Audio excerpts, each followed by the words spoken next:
Hi again and welcome back. In this video, we're going to look at our first verbs and how to talk about things in the market.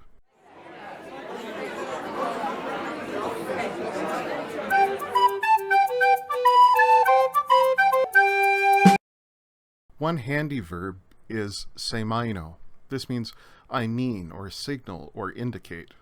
Poiao means I do or make. And notice that that's an epsilon contract verb, so the actual first person singular would be poio.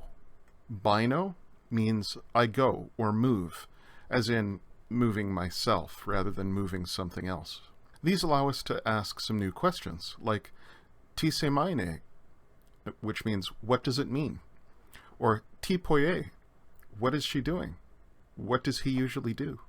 The basic verb for seeing is horao, I see. And a second one that's equally common is blepo, I see. There's no substantial difference between these two, so you can use them interchangeably. The main verb to mean I hear is akuo. One of the interesting things about verbs of hearing is that they often take a genitive direct object, and this is true of akuo too. Poleo means I sell, and so derived from that, ta poleterion means a shop or a store.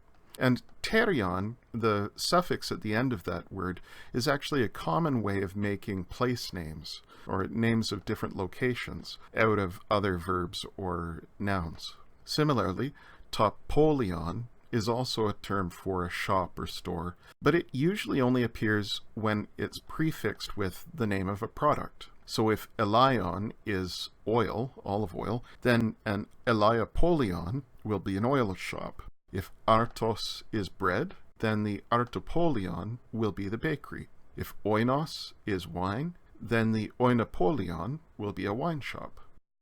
Hapoles is a merchant or shopkeeper.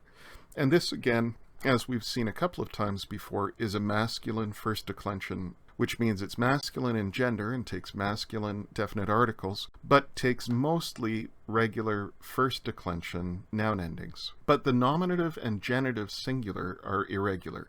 So instead of pole, we have poles, and instead of poles for the genitive, we have the second declension genitive ending, polu. But then we have polane and pole for the vocative, and in the plural, it's all regular first declension endings, polai, polone, polas, and polai in the vocative. Ferro means I carry or I lift, and it's often used in the sense of being a merchant of a particular product. Like in English, we say, that shop carries hardware. So it's not particularly surprising that the noun taphoron can mean shop, a store where you buy something. And this is often prefixed with the word for a product. So for example, if I want to talk about an oil shop, I can talk about it as an elaiophoron. In fact, taphoron can even be a place where several shops of the same kind are gathered. And so in that sense, it can mean the same thing really as agora. And it's related to the Latin term forum, which is really the Latin equivalent to agora. Echo means I have. It often describes a merchant having something in stock. On the other hand, agorazo means I buy, or I purchase, or even I shop. It's derived from the noun he agora, and this is also a common pattern for verb formation, taking a noun and then adding the zeta omega suffix to make it into a verb. This is a bit like the English eyes ending, as in when we take the noun theory and then turn it into the verb theorize.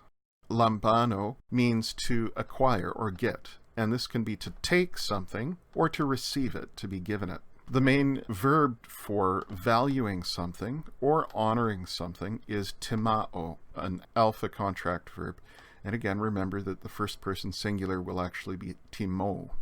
Derived from that, we have the noun hetime, which means price, but also payment or even honor. The base idea seems to be value. And it's interesting to note here then the relationship between honor and one's value as a person. Honor was in many ways the chief currency of the Greco-Roman world. The adjective timios, or timie or timion, means then expensive or valuable. And if we want to ask how much, about something, or what quantity, or how many, we use the pronoun passos, posse, passon. So we can ask, "Passoi karpoi eches," which means, "How much fruit do you have?" A few other words for the marketplace. If we want to say please, we can say edoke. This is from the verb dokeo, I seem, appear, or I think, I approve. Literally, edoke is saying, if it seems good to you. Thelo means I want, and so we can ask ti theles, what do you want? And if we want to say, okay, all right, and agree with someone, we can say euge or iuge, depending on how you pronounce the initial diphthong there. Zeteo means to seek, investigate, or look for. And that's another epsilon contract verb, so the first person singular will just be zeto. But you can use that also to talk about what you're looking for or seeking in the marketplace. If we want then to make payments, we need to talk about homisthos, which means wage, payment, or reward. A gift, as we've seen already, is hecharis, and this is the same term that we often translate grace. So the idea of the grace of God, hecharis theu, is that God gives freely, gives good gifts to people freely. The two words for different coins that show up in the New Testament are hedrachme, which means a drachma, or to denarion, a denarius. A drachme is a Greek coin, a silver coin worth about 6 obols, and it's roughly equivalent to te denarion, the denarius, which is a Roman coin. And each of these is roughly 1 day's wage for a first century soldier or a skilled laborer. Thanks for watching.